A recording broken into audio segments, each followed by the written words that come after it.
በአላህ ስም እጅግ በጣም ሩህሩህ በጣም አዛኝ በሆነው። አሰላሙ አለይኩም ወራህመቱላሂ ወበረካቱ። ዲያት ሳባ ቻናል ተከታታዮች ዛሬ በአቡበከር ረዲየላሁ ዐንሁ ዘመን የተፈጠረ አሳዛኝ ክስተት ምን ይሆናል? አብራችሁን ቆዩ። ከአቡበከር ረዲየላሁ ዐንሁ ደጃፍ ህዝብ ይንጋጋል። አንዳች ግራ ያጋባቸው ጉዳይ እንዳለ ሁኔታቸው ያሳብቃል። አንተ የነቢ ምትክ፣ ሰማይ ዝናብ አቁሟል፣ ምድር ቡቃያዋን አግታለች፣ ህዝብህ ሊያልቅ ነው አሉት። ነብያቸው ሞቶ የቲም የሆኑትን ህዝቦች አቡበከር በሐዘን እየተመለከታቸው ሂዱ፣ ትግስት አድርጋችሁ ጠብቁ፣ አላህ በዚህ ምሽት መልካም ዜና እንደሚያሰማኝ ተስፋዬን ጥዬበታለሁ አላቸው። ህዝብን ካዳመጠ በኋላ በአሚራቸው ተስፋ ጥለው ወደ መጡበት ተበታተኑ።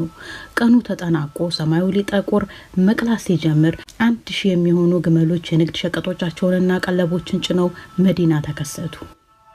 የመዲና ነዋሪያን የንግድ ሸቀጦቹን ሲመለከቱ ተገልብጠው በመውጣት አቀባበል ያደርጉላቸው ጀመር።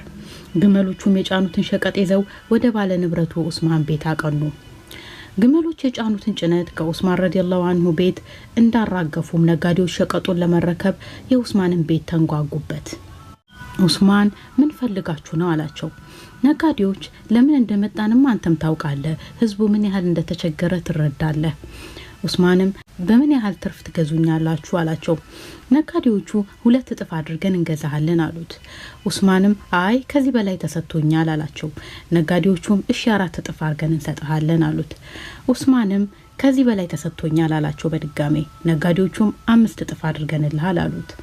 ኡስማንም ድጋሜ ከዚህ በላይ ተሰጥቶኛል አላቸው።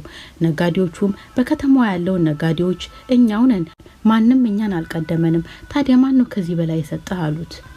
ኡስማንም አላህ በእያንዳንዱ ድርሃም 10 ሐሰናት ሰጥቶኛል፣ እያንዳንዱን ሐሰናትም በ10 አባዝቶልኛል፣ ከዚህ በላይ ትሰጡኝ ትችላላችሁ አላቸው። ነጋዴዎቹም አንችልም አሉ። ኡስማን አላህን ምስክር አድርጌያለሁ፣ ግመሎቼ ጭነውት የመጡትን ሸቀጦች በሙሉ ለድሃ ሙስሊሞች በነፃ ለግሻለሁ አላቸው።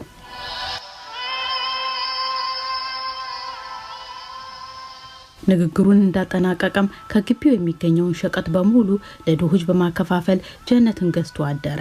በነብይ ሰለላሁ ዐለይሂ ወሰለም እግር ስር ቁጭ ብለው የታነጹ ከዋክብቶችን የሚያስተናግዱት ጀነቶች ምንኛ ታደሉ!